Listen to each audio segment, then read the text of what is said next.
kayo po iboboto ng isang PDP laban o dalawa tatlo, mas maganda na po siguro iboto nyo silang lahat.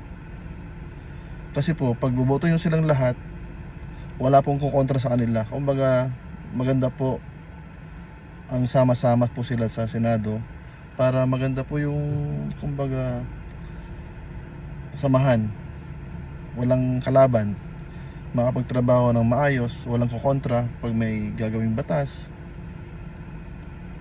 Kasi yung iba, kahit magandang gawin mo, gagawa sila ng paraan para siraan. So kaya medyo mas maganda siguro kung magkakaalyado ang mananalo. Yun lang po. Maraming salamat po ulit. PDP laban po tayo. Tatak Duterte.